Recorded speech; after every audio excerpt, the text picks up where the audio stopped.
নমস্কার বন্ধুরা, welcome back to my channel Mukta সোয়ালে আরেকটি নতুন ভিডিওতে সবাইকে স্বাগত। কেমন আছো সবাই? আশা করছি ভালো আছো। আমিও বেশ ভালো আছি। আজ একটা ইটিং শো নিয়ে চলে এসেছি। অনেক তো ব্লগ ভিডিও সব হলো, তো ভাবলাম আজকে আমি জল ভাত খাবো, মানে পান্তা ভাত। তো পান্তা ভাতটা আমাদের ইমোশন গরমকালে বেশ ভালো লাগে। বিভিন্ন রকম আইটেম দিয়ে পান্তা ভাত খাওয়া যায়, কিন্তু আজকে আমার ঘরে যা ছিল সেটা হচ্ছে এই যে একটা মাছ ভাজা নিয়ে নিয়েছি, সেটা হচ্ছে তেলাপিয়া মাছ।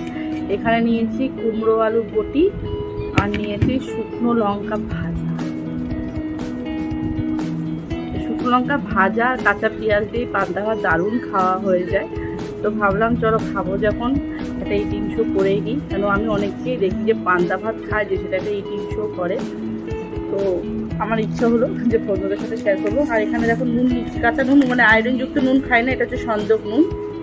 কোনো থাইরয়েড আছে, কাঁচা নুনটা খাইই না পান্তা ভাতের জন্য। কাঁচা নুনটা না হলে ভালো লাগে না।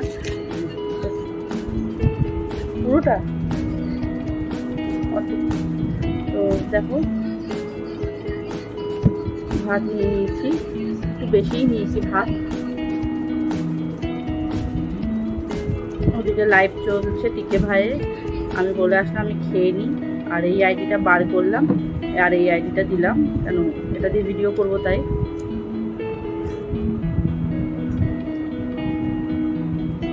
নিয়ে নিয়েছি কাঁচা পেঁয়াজ,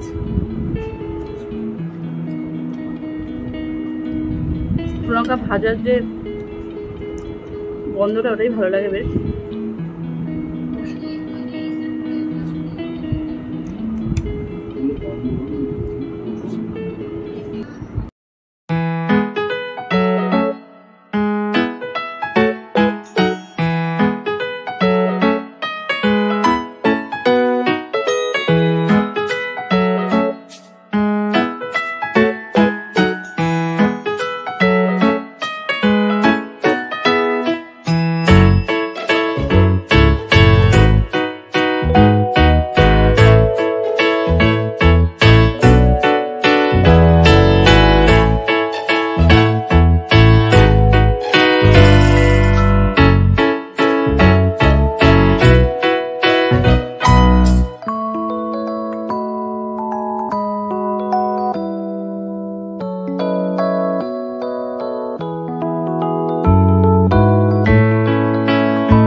লিফট টাইম তোমার চেষ্টা করো।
তো পুরো প্লেট ফাঁকা করে খেয়ে নিয়েছি। দেখো খুব তাড়াতাড়ি খাই আমি, ঝটপট ঝটপট ঝটপট করে খেয়ে নিই। একদম মাছ ভাজা দিয়ে পান্তা ভাত, সঙ্গে আলু কুমড়োর তরকারি, শুকনো লঙ্কা ভাজা, কাঁচা পেঁয়াজ, দারুণ লাগে। পান্তা ভাতের সাথে সব কিছুই ভালো লাগে, ডালের বড়া, আলুর চোখা, আলু ভাজা, অতবার জিনিসটাই এরকম। তো কেমন লাগলো আমার এই ইটিং শো অবশ্যই বলো। ভালো লাগলে অবশ্যই লাইক কমেন্ট শেয়ার সাবস্ক্রাইব করে আমার পাশে থেকে যাও। আবারও নতুন কোনো ভিডিও নিয়ে খুব তাড়াতাড়ি চলে আসবে। তখন ভালো থেকো, সুস্থ থেকো, টাটা, বাই বাই।